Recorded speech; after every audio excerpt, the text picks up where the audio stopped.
just whatever you want to say, ce que vous désirez dire de l'amour. Ça, c'est le topic. L'amour. L'amour. L'amour ou la mort? Oui. Non, l'amour. Pas l'amour.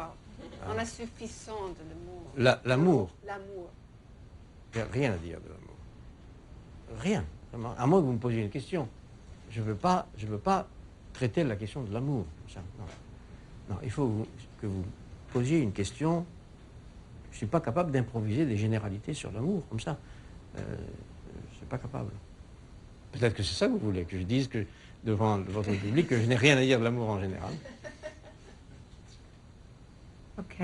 Pouvez-vous expliquer pourquoi c'est un sujet qui concerne les philosophes depuis des siècles?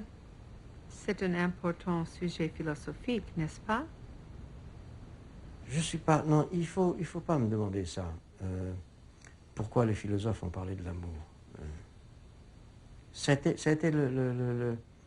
a commencé comme ça, la philosophie. Non,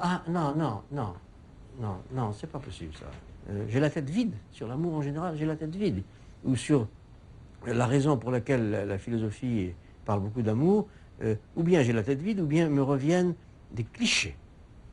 C'est un sujet auquel Platon s'est beaucoup intéressé. Peut-être pouvez-vous en parler? Alors, une première question qu'on pourrait poser, mais là je dévie un peu, c'est la question de la différence entre qui et quoi.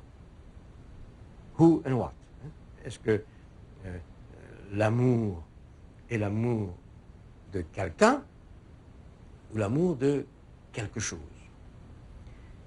Alors, supposons que j'aime quelqu'un. Est-ce que j'aime quelqu'un pour la singularité absolue de ce que quelqu'un est? J'aime toi parce que tu es toi. Ou bien est-ce que j'aime tes qualités, ta beauté, ton intelligence, bon. Est-ce qu'on aime quelqu'un ou est-ce qu'on aime quelque chose en quelqu'un?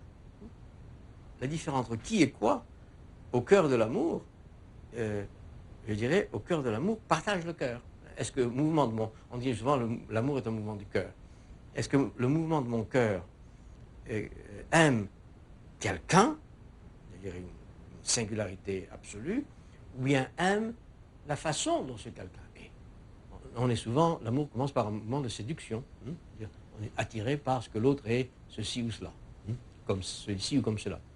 Et inversement, l'amour est déçu et il meurt quand on en vient à se dire, au fond, cette personne ne méritait pas cet amour, en tout cas, n'était pas aussi, alors, ceci, cela que je croyais. Et à ce moment-là, la mort de l'amour fait apparaître qu'on aimait l'autre, non pas parce qu'il était l'autre, mais parce qu'il était ainsi ou ainsi ou ainsi.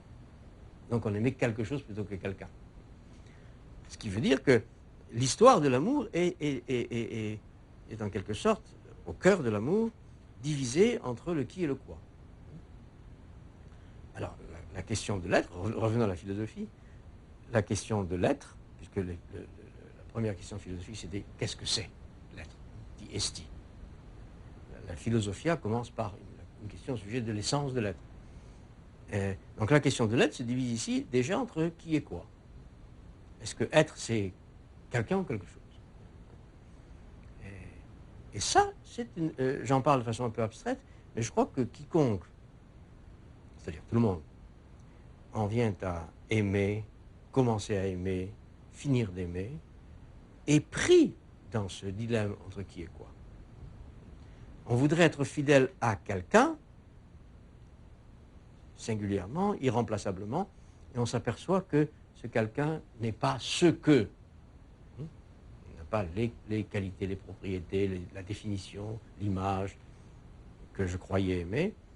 Et donc la fidélité se trouve menacée par une différence entre qui et quoi. Entre qui et quoi, voilà.